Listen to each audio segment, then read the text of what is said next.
Assalamu alaikum wa rahmatullahi wa barakatuh. Hello, ladies and gentlemen, my dear friends and colleagues, the right honorable professors. Mr. Chairman, thank you so much for coming out today.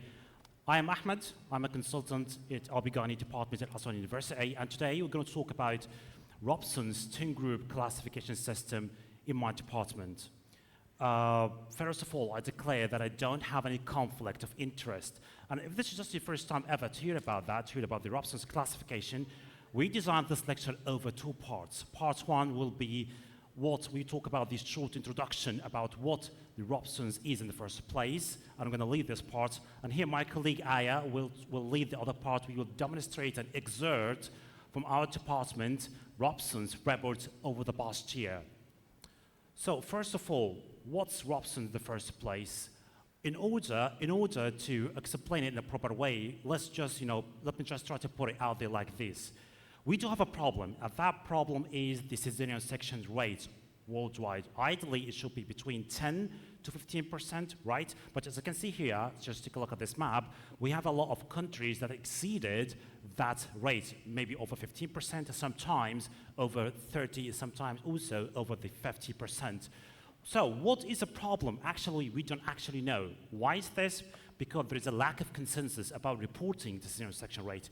There is no unified agreement what are the indications of the cesarean section. This is why we can put our hands on where the real problem is. And also some other people tend to report it like this, a single estimate, like a CS rate of 30%, a CS rate of 60%.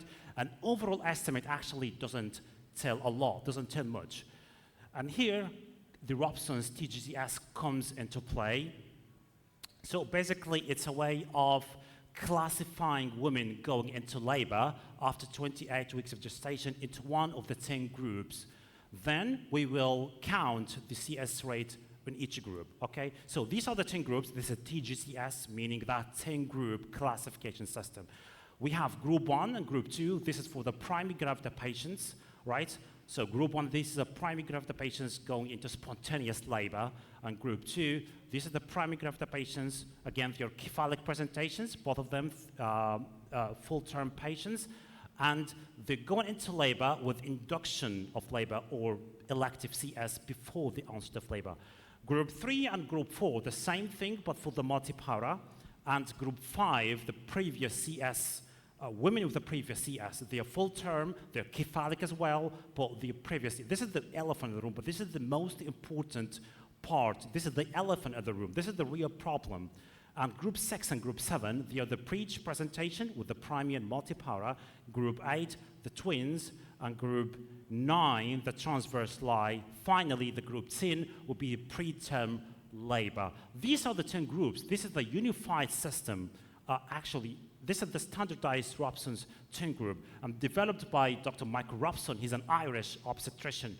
And that was approved in 2015 by the WHO. So this is how it works. It's a unified system of reporting a single language. This is exactly works like what the FIGO did in 2009 back then in Cape Town with the palm coin. So nowadays, we don't hear things like polymenorrhea, we don't hear things like metorrhagia, right? We all talk the same, right? And having done with that, we will be able to report an overall CS per group, monitor our action plan, and compare with the standards. And also, will be much easier to compare with other colleagues. So there's a point of confusion down there, right? Because somebody might say that a single woman could be put into two groups at the same time.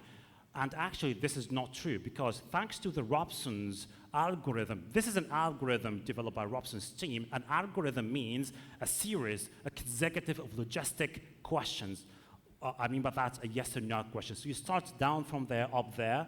If the patient is in multiple pregnancies, she's got twin gestation, so put it right away in group 8. Yes, group 8. No, going to the next question. Transverse lie, yes, so that's group 9. No, go to the next question. And the same goes like this, right? So they are mutually exclusive, meaning that a single woman cannot be put into two groups at the same time. Mutually exclusive groups, right?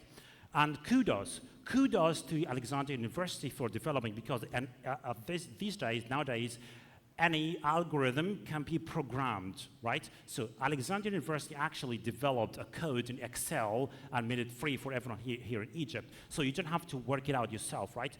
All you need to do is put in your inputs, right? The patient characteristics and the algorithm, that code will group the patient for you. So you don't have to go through the algorithm yourself.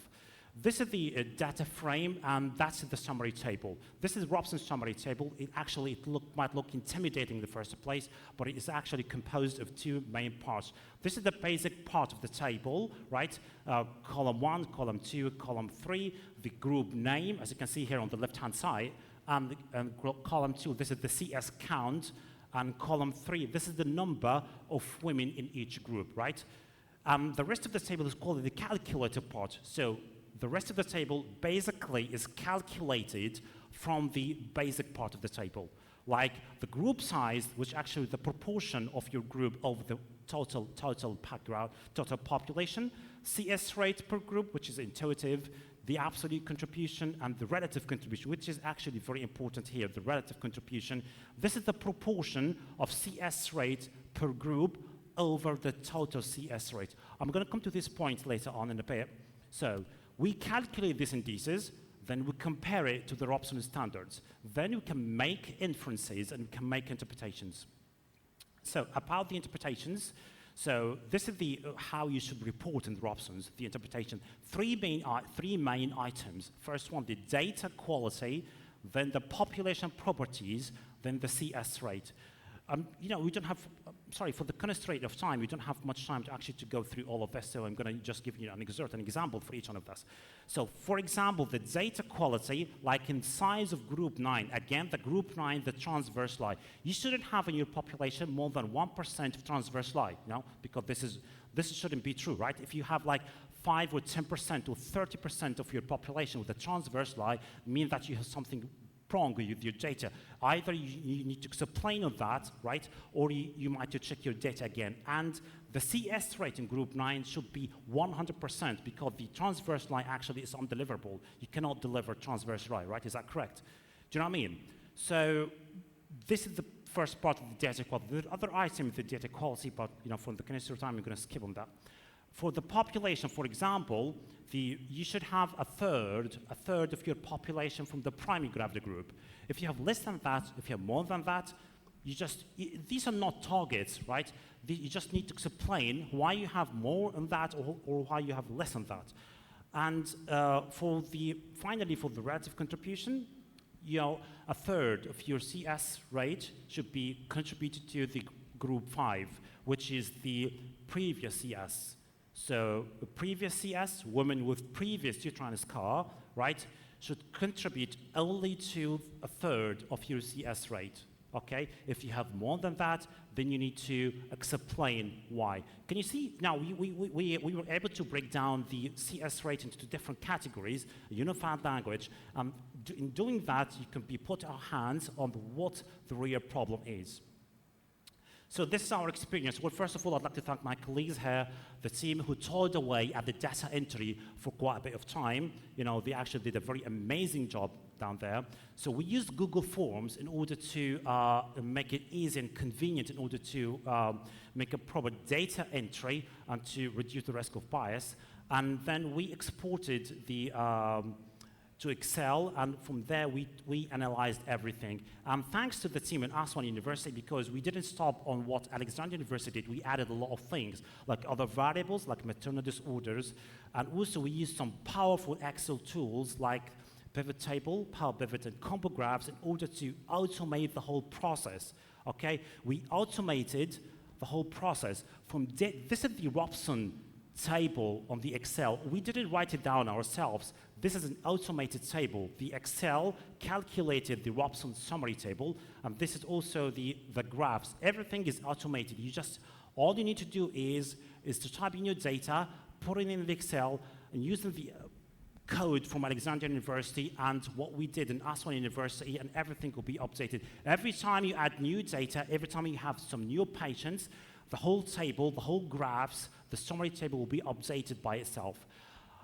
This is my first part of the lecture, a summary of what Robson is. I'm sorry if I've been, so quick at rushing through the notes, but I leave you here with my colleague Aya to represent an excerpt from the Robson's summary report over the past year in Aswan.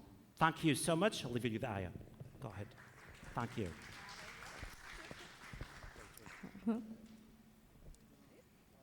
Assalamu alaikum. I'm Aysaid Abdurradi. I'm at the Department of Aswan University. Now I'm going to talk in continuation Dr. Ahmed. Overall, increased cesarean section rate up to 65%, almost 2 females in 2 women in 3. And now we can see data quality in group 9 in transverse line we can find the percentage upward of 0.04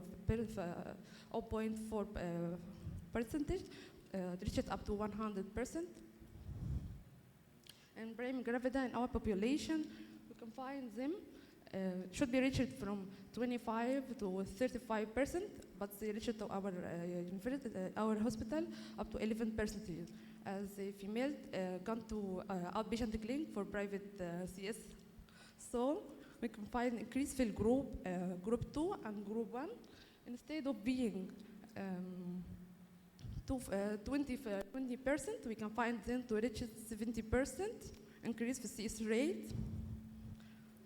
Also in multipara females, we can find them increase for rates for cesarean sections up to 50% instead of 20%.